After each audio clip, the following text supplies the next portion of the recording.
사사기를 함께 계속해서 나누고 있습니다. 사사기를 읽어가면서 깨닫는 하나의 사실은요, 사사들은 모두 평범한 이들이었다라는 것이죠. 어쩌면 평범하다 못해 인정받지 못했던 이들이기도 합니다. 에웃은 왼손잡이였고 삼갈은 이방인이었고 드보라는 여성이었습니다. 지금은 전혀 이상할 것이 없는 그러한 특징들이죠. 성경이 기록될 당시로 돌아가서 생각해 본다면 이러한 특징들은 차별의 이유가 되었습니다. 그러나 하나님은 이러한 이들을 부르셔서 이스라엘 백성을 구원하는 하나님의 손과 발로 사용하셨던 것이죠. 그들은 스스로 그 일을 자원해서 그 일을 했던 이들이 아닙니다. 기도하며 하나님의 뜻을 구하며 그 일을 감당했던 인물이라기보다는 평범했던 이들을 하나님께서 부르셔서 하나님께서 능력 주셔서 그 일을 감당하게 하셨던 것이죠. 오늘 다루게 될 기드온이라는 사사, 그 사사 역시 동일합니다. 기드온이라는 사사는 사사 중에서 두 번째로 많은 분량으로 다루어지고 있는 사사입니다. 분량이 많다고 해서 더 중요한 것은 아니지만 나눌 수 있는 내용들이 참으로도 많습니다. 저는 오늘 기드온의 그 삶에서 경험했던 중요한 사건들, 그 사건들이 어떠한 의미가 있는지를 살펴보고요, 그리고 그의 삶 전체를 통해서 우리에게 주는 메시지가 무엇인지 함께 묵상해 보려고 합니다. 먼저 역사적인 배경으로 하나님이 기드온을 부르셨던 시기를 살펴보면 이스라엘 백성들이 미디안이라는 민족에 의해서 고통당하던 때였습니다. 이스라엘이 추수를 하기만 하면 미디안 사람들이 올라와서 그 추수한 곡식과 가축들을 닥치는 대로 빼앗아 갔던 것이죠. 그래서 이스라엘 백성들은 미디안 민족의 눈을 피해서 산속에서 굴이나 산성을 만들어 살았을 정도였습니다. 사사기에 전형적인 패턴이 등장합니다. 이렇게 참 힘들고 어려운 시간이 다가오자 이스라엘 백성들은 하나님께 부르짖었던 것이죠. 하나님을 떠난 이스라엘 백성들의 외부적인 고난과 내부적인 그러한 궁핍한 삶, 그러한 삶에 처했고 그들은 하나님께 부르짖는 그 구조가 나타나고 있습니다. 이때 하나님은 기드온을 부르십니다. 기드온을 부르시는 장면이 참 재밌고 흥미롭습니다. 기드온이라는 인물의 특징이 하나님께서 기드온이라는 사람을 부르시는 장면을 통해서 잘 드러나고 있기 때문에 그렇죠. 기드온이 등장하는 6장 11절 말씀을 보시면 밀을 포도주 틀에서 타작했다라고 기록하고 있습니다. 타작한다는 것은 곡식을 두들겨서 알곡을 분리하는 과정이죠. 옛날에 이렇게 도리깨를 이렇게 돌려서 이렇게 곡식을 치는 장면들을 저보다는 더 많이 보셨을 것 같은데요. 네, 그 장면을 보면 그렇게 할 때는 넓은 공간이 필요했습니다. 그 과정에는 참 먼지가 많이 나죠. 그래서 넓은 공간에서 그 타작이 이루어져야 하는데요. 그 당시 포도주 틀은 땅을 파서 거기에다가 포도를 이렇게 넣고요, 이렇게 사람이 밟아서 즙을 짜는 방식이었는데 한 2명에서 3명 정도 들어갈 수 있는 그런 협소한 공간이었습니다. 그런데 기드온이 그 틀에서 밀을 타작하고 있었던 것이죠. 기드온이 겪고 있는 그 현실의 비참함을 보여주는 장면이며 동시에 겁이 많고 소심했던 기드온의 그런 성격을 드러내는 장면이기도 합니다. 여호와의 사자가 기드온에게 나타나서 말합니다. 12절이죠. 큰 용사여, 여호와께서 너와 함께 계시도다. 하나님은 기드온을 큰 용사라고 부르고 계십니다. 그런데요, 기드온은 15절을 보시면 나의 집은 므낫세 중에 극히 약하고 나는 내 아버지 집에서 가장 작은 자다라고 말하고 있죠. 하나님이 함께 하신다면 하나님의 백성이 어떻게 이렇게까지 비참한 상황에 놓일 수 있냐라고 기드온은 하나님께 반문하고 있습니다. 기드온은 현실에 대한 두려움으로 가득 차 있었고 신앙에 대한 의심과 회의가 가득했던 인물로 성경은 우리에게 보여주고 있는 것이죠. 16절에 보시면 하나님께서 함께 하신다고 미디안 사람 치기를 한 사람 치듯 할 것이라고 약속의 말씀을 전해주고 있음에도 불구하고 기드온은 그 이야기가 들리지 않습니다. 그때 기드온은 눈에 보이는 표징을 구합니다. 기드온은 하나님의 사자 앞에 섰음에도 불구하고 여전히 계속해서 불안과 두려움에 사로잡혀 있는 그러한 모습입니다. 표징을 보았다고 해서 두려움이 사라질까요? 그렇지 않았습니다. 기드온은 자신이 준비한 고기와 무교병이 여호와의 사자 앞에서 불살라지는 그 장면을 보면서도 여전히 두려워하고 있었습니다. 그때 하나님은 또다시 기드온에게 찾아와 말씀해 주시죠. 23절 말씀입니다. 너는 안심하라, 두려워하지 말라, 죽지 아니하리라. 기드온은 그제서야 제단을 쌓고 그 제단의 이름을 여호와 샬롬이라고 부릅니다. 기드온은 하나님 앞에서, 하나님의 말씀 앞에서 진정한 평안을 누리게 되었던 것이죠. 기드온이 경험한 이 평안은 현실이 변했기에 경험했던 그러한 평안이 아닙니다. 기드온이 경험한 평안은 하나님을 눈에 보이는 방식으로 경험했기 때문에 누렸던 그러한 평안이 아니라 하나님께서 너와 함께 하신다는 그 약속의 말씀이 믿어지고 받아들여졌기 때문에 누렸던 평안이었던 것이죠. 기드온을 부르는 장면, 이 과정을 보면 하나님께서 우리를 부르시는 과정과도 참 비슷하다라는 마음이 듭니다. 우리는 모든 현실의 상황 앞에서 끊임없이 두려워하고 불안해합니다. 하나님이 함께 하신다라는 그 말씀 앞에서도, 하나님께서 우리와 함께 하신다는 그 말씀에도 불구하고 계속해서 표징을 구하죠. 하나님이 함께 하시는 증거를 보여달라고 합니다. 그러면 믿겠다고 떼를 쓰죠. 지금 내 앞에서 일어나고 있는 이 모든 문제를 해결해 주시기를 요청하며 그때서야 하나님을 따르겠다고 말하는 것이 우리의 모습이죠. 그러나 실상은 하나님의 인도하심을 보여줘도 그것을 제대로 이해하지 못하고 받아들이지 못하고 믿지 못하는 경우가 우리의 삶에는 너무나도 많습니다. 그 이유는 무엇일까요? 왜 하나님께서는 우리에게 하나님의 일들을 보여주심에도 불구하고 그것들을 받아들이지 못하고 믿지 못하는 것일까요? 그 이유는 나 자신이 주체가 되어 나 중심으로 하나님을 이해하고 받아들이려고 하기 때문입니다. 하나님을 인식할 수 있는, 하나님을 내가 인식할 수 있는 그 틀 안으로 우겨 넣어서 하나님을 이해하려는 그러한 시도를 끊임없이 하는 것이죠. 그러나 그러한 방식으로 우리는 하나님을 인식하고 경험할 수 없습니다.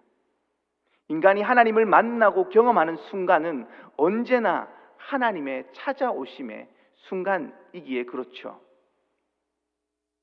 하나님과의 첫 만남은 언제나 전적인 은혜의 순간입니다. 기드온이 경험한 하나님의 평안은 선물처럼, 은혜처럼, 은혜로 그에게 다가왔습니다. 그날 밤 하나님은 기드온에게 새로운 소명을 불어 넣어 주십니다. 그것은 바로 바알의 제단을 헐라라는 것이었습니다. 겁이 많았던 기드온은 어떻게 반응했을까요? 바알의 제단을 헐라라고 하나님께서 소명을 주셨을 때 하나님의 은혜를 경험했기에 그 일을 하지 않을 수는 없고 밤에 몰래 가서 그 일을 행하게 됩니다. 밤에 몰래 가서 바알의 제단을 허무는 것이죠. 그 일을 저지르고 난 후 기드온의 내면에는 어떠한 변화가 있었을까요? 기드온의 내면에는 어떠한 일들이 일어나고 있었을까요? 아침이 되면 나는 마을 사람들에게 끌려가진 않을까? 그들에게 나는 끌려가서 죽게 되진 않을까? 이런 생각들을 하지 않았을까요? 불안도가 너무나도 높았던 그 기드온은 별의별 생각을 그 밤새도록 하지 않았을까라는 생각을 해보게 됩니다. 기드온이 경험했던 하나님의 평강은 완성된 것이 아니었죠. 이 땅에서 하나님께서 잠시 앞당겨서 하나님의 나라를 경험하게 해주셨던 것 뿐이었습니다. 실제로 아침이 되었을 때 기드온의 집 앞에는 많은 성읍의 사람들이 몰려왔습니다. 그리고 기드온은 정작 용기가 없어 나서지 못하는 상황이었죠. 그때 아버지 요아스는 기드온을 대신해서 막아줍니다. 이 장면을 보며 하나님의 섭리라고 읽을 수 있는 대목이 아닌가라는 생각을 해보게 됩니다. 바울을 죽이려고 40명의 결사대가 먹지도 않고 마시지도 않았던 사도행전의 장면을 기억하실 겁니다. 그런데 그 암살의 계획이 무산되었던 이유는 무엇이었죠? 바울의 조카가 그 계획을 우연히 들었던 순간부터 그 계획은 무너졌습니다. 그리고 로마의 군사들이 바울을 지키게 되었죠. 세상 사람들은 이것을 우연이라고 표현할 테지만 하나님의 자녀들은 이것을 하나님의 섭리라고 읽고 고백할 것입니다. 하나님의 뜻에 순종한 기드온을 살리신 것은 하나님의 섭리이자 계획임이 분명합니다. 이 일로 인해 기드온은 여룻바알이라는 별명을 얻게 되었습니다. 여룻바알, 그 의미는 기드온이 바알과 더불어 싸웠다라는 의미이죠. 기드온의 별명이 불려질 때마다 그 바알의 무력함과 허무함이 드러났을 것입니다. 저는 이 사건의 자세한 내용에 집중하기보다는 이 사건을 경험했던 기드온은 무엇을 느끼게 되었는지가 중요하지 않나라는 생각을 해보았습니다. 기드온은 이 사건을 통해 무엇을 경험하게 되었을까요? 기드온은 이 사건을 통해 하나님께 순종하는 것이 무엇인지를 깨닫게 되지 않았을까요? 자신의 생각과 판단으로 살아가는 것이 아니라 하나님의 뜻에 순종하는 그 경험 말이죠. 그때 하나님의 보호하심도 깨닫게 되었을 겁니다.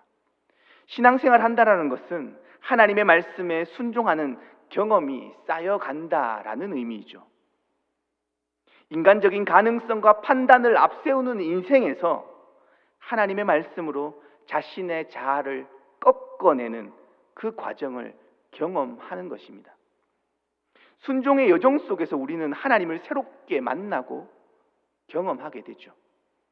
하나님을 마주한다라는 것, 하나님을 만난다는 것은 언제나 이렇듯 사건 속에서 일어나는 일입니다. 기드온은 바알의 제단을 헐면서 죽어도 어쩔 수 없지라고 속으로 생각했을지도 모릅니다. 에스더가 왕 앞으로 나가면서 죽으면 죽으리라 했던 것처럼 말이죠.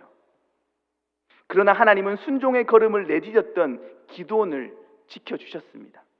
그리고 그 걸음을 통해 이스라엘 백성을 회복하고 구원하는 일을 놀랍게 새롭게 계획하셨던 것이죠. 하나님의 말씀에 대한 순종은 우리의 이해를 넘어서는 그 하나님의 일, 그 하나님의 일이 우리를 통해 이루어지는 것입니다. 다시 한번 설명드리면 하나님의 말씀에 대한 순종은 우리의 이해를 넘어서는 하나님의 일이 우리를 통해서 이루어지는 것임을 다시 한번 기억해야 합니다. 순종하지 못하고 혹시 머뭇거리는 일들이 있으신지요? 순종하실 수 있으시기를 바랍니다. 그 걸음을 통해 하나님의 일이 여러분의 삶 가운데 펼쳐지게 될 것입니다. 일상의 작은 순종을 통해 하나님의 사건들을 경험하실 수 있으시기를 주님의 이름으로 축복드립니다. 이어서 바알의 제단을 헐고 나자 6장 33절에서 그때에라고 기록하고 있습니다. 미디안의 연합군이 이스라엘을 공격해 온 것이죠. 이때 이스라엘 백성들에게 무슨 마음이 찾아왔을까요? 바알의 제단이 헐리자마자 미디안의 연합군이 이스라엘을 쳐들어왔던 것이죠. 이스라엘 백성들의 그 불안의 버튼이 눌려지지 않았을까요?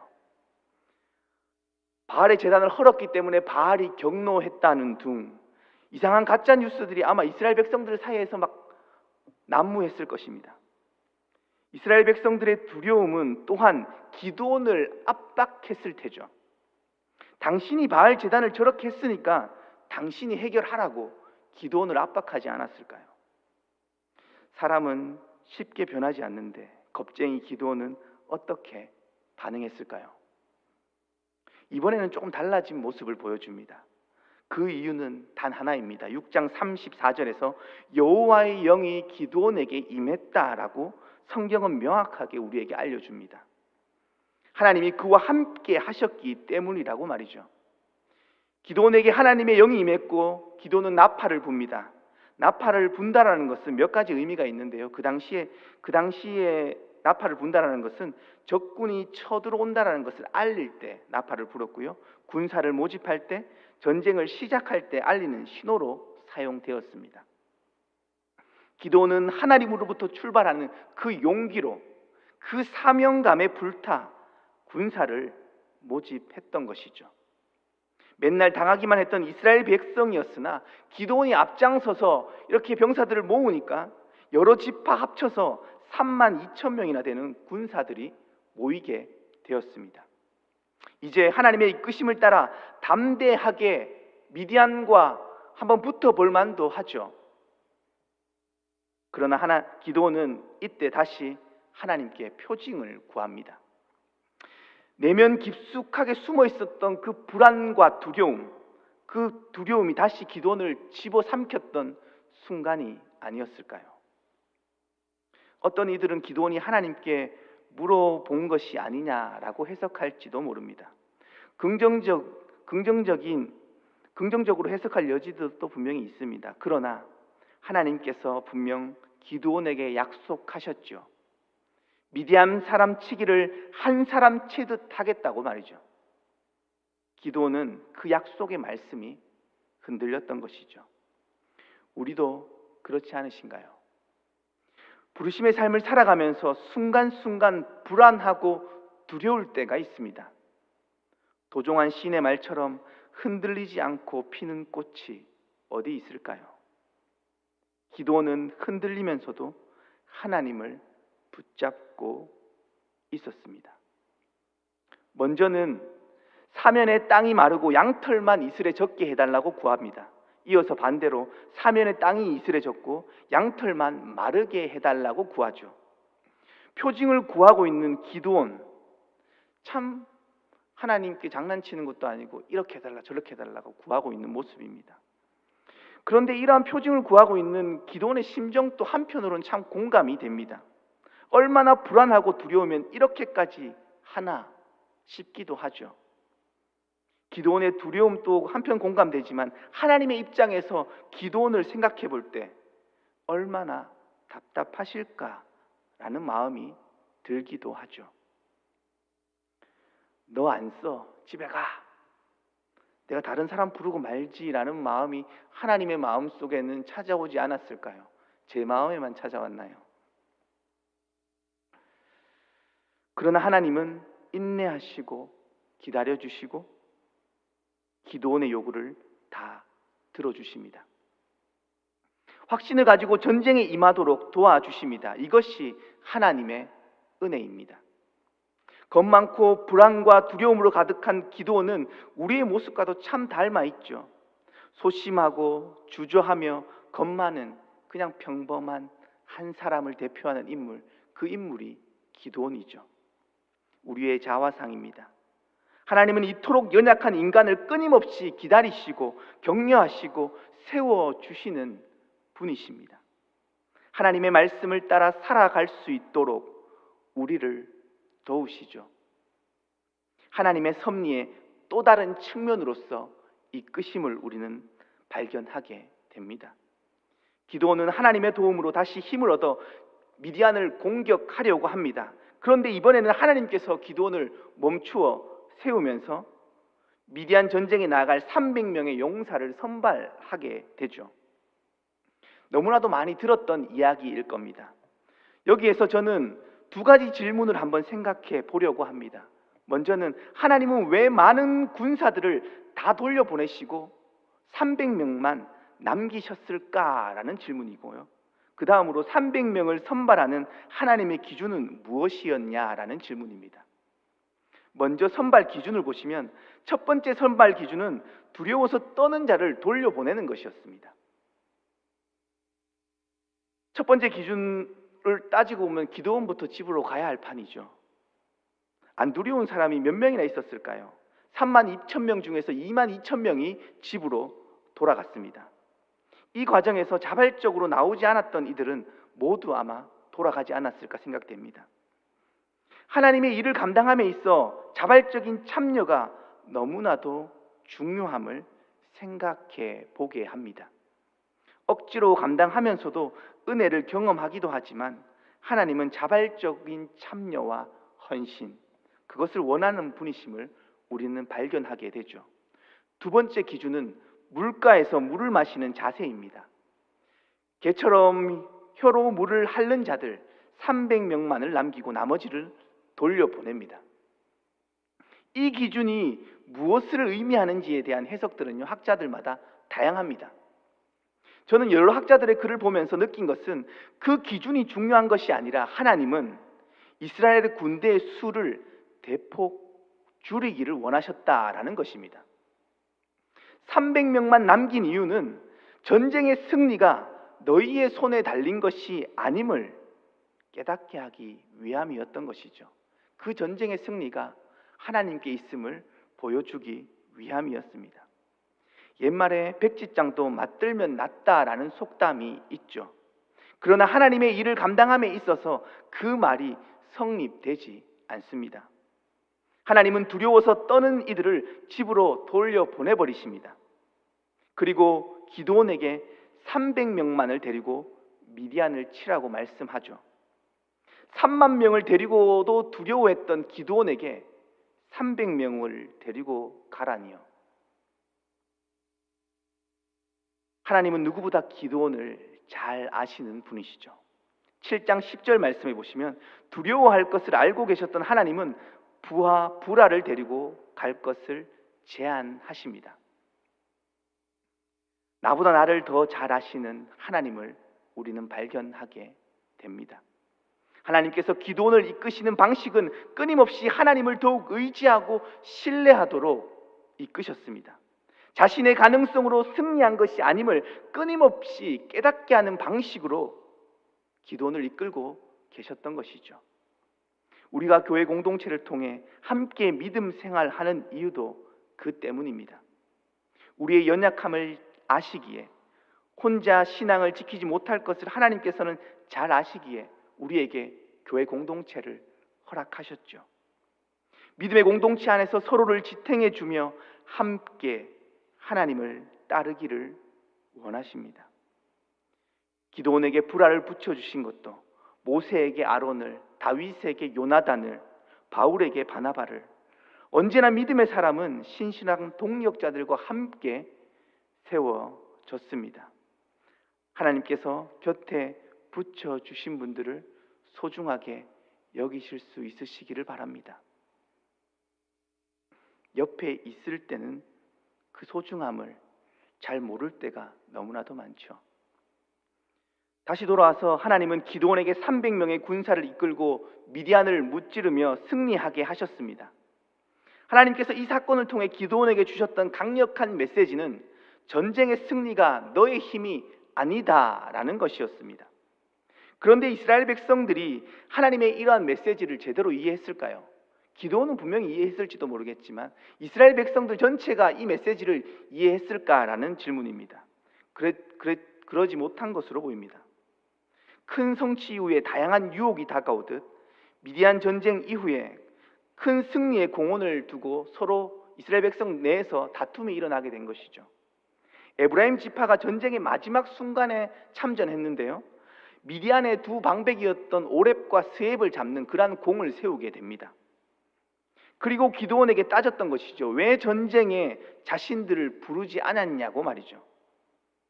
물에 빠진 사람 건져주었더니 보따리 내놓으라는 것도 아니고, 미디안으로부터 이스라엘을 지켜내었는데 고맙다는 말은커녕 자신들도 할 수 있었다고 큰 소리치고 있는 상황을 기드온은 마주했던 것입니다.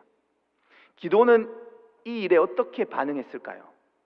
8장 2절 말씀을 보시면 기드온이 그들에게 이르되 내가 이제 행한 일이 너희가 한 것에 비교되겠느냐? 에브라임의 끝물 포도가 아비에셀의 만물 포도보다 낫지 아니하냐라고 말합니다. 기드온의 승리를 시기했던 에브라임 지파에게 너희가 더 훌륭하다라고 말해준 것이죠. 기드온이 말했던 이 말이 쉬웠을까요? 어려웠을까요? 상당히 쉽지 않았을 겁니다. 자기 잘난 맛에 사는 사람들은 절대로 이런 말을 못하죠. 시기하고 질투하기에 바쁘지 남을 칭찬하지 못합니다. 그런데 기드온이 이렇게 대처할 수 있었던 것은 전쟁의 승리가 자신의 공이 아님을 알았기 때문입니다. 하나님의 일하심을 경험하고 깨달은 사람은 겸손해집니다. 처음 부름받았을 때와 기드온이 참 많이 달라진 모습을 우리는 마주하게 됩니다. 그러나 이러한 변화가 계속 유지되지 못했던 것은 우리가 사사기를 읽어가며 쉽게 발견합니다. 기드온이 미디안 왕인 세바와 살문나를 추격하는 과정에서 한 마을을 지나가게 됩니다. 그 마을을 지나가다가 먹을 것을 그 마을 사람들에게 요청하게 되죠. 그런데 그들이 기드온의 요청을 받아들이지 않자 기드온이 미디안 왕을 잡고 난 후 돌아올 테니 기다려라 라는 뉘앙스로 말합니다. 8장 7절의 말씀인데요, 한번 보시면 기드온이 이르되 그러면 여호와께서 세바와 살문나를 내 손에 넘겨주신 후에 내가 들가시와 찔레로 너희 살을 찢으리라 하고. 기드온의 변화가 느껴지시는지요? 어떤 변화가 일어나고 있었던 것일까요? 하나님이 주신 승리와 그 힘은 이스라엘 백성을 미디안 백성으로부터 구원하기 위해 허락하셨던 그러한 하나님의 승리이자 하나님의 힘이었습니다. 그런데 기드온은 하나님께서 허락하신 그 힘을 어느 순간 자신의 존재감을 과시하고 드러내는 방식으로 사용하기 시작했다라는 의미입니다. 하나님이 주신 은혜를 자기 자신만을 위해 사용하는 길을 걷기 시작했다라는 의미이기도 합니다. 우리의 인생에서도 너무나 중요한 지점이 아닌가 생각합니다. 하나님의 은혜를 하나님의 은혜로 여기며 그 은혜 받은 자의 삶을 살아갈 수 있느냐라는 문제라는 이야기입니다. 여기에서 그의 인생이 결판 난다고 해도 과언이 아닐 겁니다. 은혜로 받은 것은 은혜로 사용되어져야 함에도 그것을 자기 것인 양 휘두르기 시작했다라는 이야기죠. 앞서서 하나님의 은혜가 인간의 순종을 통해서 이 땅 가운데 사건 속에서 이루어진다라는 이야기를 드렸습니다. 여기에 유혹이 있습니다. 순종의 주체가 나이기에 내가 그 은혜의 주체가 되고자 하는 그러한 유혹이 우리 삶 가운데 찾아온다라는 것이죠. 내가 순종해서 이 일이 일어났으니까 이것이 내가 한 일이라고 착각하는 것이죠. 힘의 중심에 있고자 하는 욕망, 악마의 유혹이 우는 늑대와 같이 기드온을 삼키려고 으르렁대고 있는 모습입니다. 높아질 때 조심해야 합니다. 기드온은 그렇게 자신의 힘을 과시하는 길을 걸어갔습니다. 미디안 왕들을 이스라엘 백성들 앞에서 죽이죠. 미디안에 의해 착취되어 온 그 시간이 마감되는 순간이었습니다. 하나님의 약속의 말씀대로 기드온은 큰 용사가 되어 이스라엘 백성을 구원했습니다. 기드온은 하나님의 말씀에 순종하며 행복하게 살았더래요라고 하며 이 말씀이 끝나면 참 좋을 텐데 기드온이 그러지 못했던 것이죠. 백성들은 기드온을 왕으로 추대하려고 합니다. 8장 22절의 말씀입니다. 그때에 이스라엘 사람들이 기드온에게 이르되 당신이 우리를 미디안의 손에서 구원하셨으니 당신과 당신의 아들과 당신의 손자가 우리를 다스리소서 하는지라. 이스라엘을 지키신 참된 하나님, 그 하나님을 인식하지 못했던 이스라엘 백성들의 어리석음이 드러나고 있습니다. 그러나 저는 오늘 기드온의 관점에서 생각해 본다면 그에게 찾아왔던 가장 강력한 마지막 유혹의 순간이 아니었나라는 생각을 해보게 됩니다. 기드온에게 찾아왔던 마지막 유혹의 순간이었던 것이죠. 아담을 찾아왔던 뱀의 유혹, 하나님과 같이 되리라 했던 유혹이며 하늘에 닿는 탑을 쌓으려고 했던 바벨탑의 유혹이었습니다. 이는 피조물이 창조자가 되고자 했던 그 욕망을 건드리는 유혹이었던 것이죠. 이 근원적인 욕망은 우리의 삶에서 다양한 형태로 드러납니다. 자기 자신을 드러내는 형태로, 다른 이들을 자신의 뜻대로 통제하고 다스리는 형태로, 이기적인 형태로 영원히 살고자 하는 그러한 마음으로 우리 삶 가운데 다양한 형태로 드러나는 것이죠. 기드온은 이 유혹을 표면적으로는 거절합니다. 8장 23절 말씀을 보시면 여호와께서 너희를 다스리리라. 그러나 기드온은 이 말을 하고 난 후 이스라엘 백성들에게 전리품으로 탈취한 금 귀고리를 자신에게 가지고 오라고 요청했습니다. 그리고 이스라엘 백성들이 모아온 그 금으로 에봇을 만들었습니다. 에봇이 무엇이죠? 에봇은 제사장이 지성소로 들어갈 때 입었던 특별한 복장이었습니다. 에봇의 상징적인 의미는 하나님의 임재를 마주한다라는 의미가 담겨 있죠. 기드온은 하나님이 너희를 다스릴 것이라고 말했지만 실상은 자기 자신이 그 자리에 올라가고 말았습니다. 왕이라고 불려지지 않았을 뿐 수많은 아내를 두었고요, 엄청난 부를 누렸습니다. 성경은 기드온이 아들만 70명이라는 기록 속에서 왕 같은 삶을 살았다는 것을 암시해 줍니다. 기드온의 마지막은 썩 유쾌하지 못했습니다. 그의 아들들은 권력 투쟁을 하였고 서로가 서로를 죽이는 일들이 일어났습니다. 8장 27절에서 기드온이 만든 에봇이 기드온과 그 집의 올무가 되었다라고 성경은 우리에게 말해줍니다. 기드온이 남긴 씨앗임을 분명하게 성경은 지적하고 있는 것이죠. 우상 숭배의 끝없는 자기 사랑이 아닐까요? 지금까지 기드온의 삶에서 일어났던 다양한 사건들을 중심으로 기드온을 위한 인물을 한번 쭉 살펴보았습니다. 6장 말씀만 읽었지만 8장까지 전체를 쭉 기드온의 전체의 생애를 살펴보았습니다. 그는 한 명의 평범한 사람이었습니다. 그의 삶 전체를 볼 때 하나님 앞에서 참 신실했던 순간도 있었고요, 그렇지 못했던 순간도 있었습니다. 다시 말해 인생의 어느 시점에서 기드온을 평가하느냐에 따라서 기드온의 평가가 달라질 수 있다라는 이야기이죠. 우리는 모두 그렇습니다. 완벽한 사람은 없죠. 그러나 하나님은 그런 연약한 우리들과 함께 일하시기를 원하십니다. 연약하고 부족하지만 하나님께 쓰임받는 순간은 언제일까요? 한 사람의 인생 속에서 그 인생 속에서 하나님의 쓰임을 받는 순간은 언제인가라는 질문입니다. 기드온의 삶에서 확인해 보았을 때 말씀을 따라 다른 이들의 생명을 살리는 방향으로 살아갔던 그 순간이 아닐까요? 기드온이 바알의 제단을 헐었던 순간은 자기 자신을 위한 걸음이 아니라 이스라엘 백성들을 살리는 길이 되었고요, 미디안을 치러 갔던 순간에도 불안과 두려움이 기드온에게 엄습해 왔지만 하나님을 신뢰하며 부르심의 길을 걸었을 때 전쟁의 승리는 전적인 은혜로 허락되었습니다.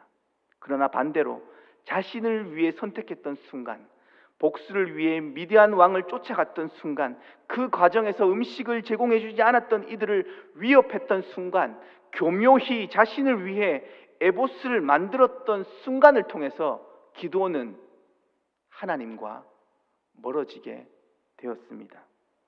사랑하는 지혜의 성도님들, 사사기가 보여주는 패턴, 계속해서 더 타락해가는 그 이유가 무엇인지 우리는 발견하게 됩니다. 하나님 사랑과 이웃 사랑의 상실,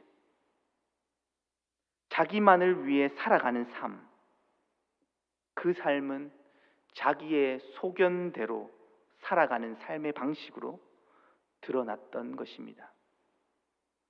우리는 우리의 삶을 점검해야 합니다. 나는 무엇을 위해 살아가고 있는가? 말로는 하나님의 영광이라고 말하지만 교묘히 자신의 이익만을 쫓아 살아가고 있지는 않는지 말이죠. 한국 교회의 위기가 교회가 교회 자신만을 위해 존재하는 순간부터, 그때부터 시작되었던 것은 아닐까요?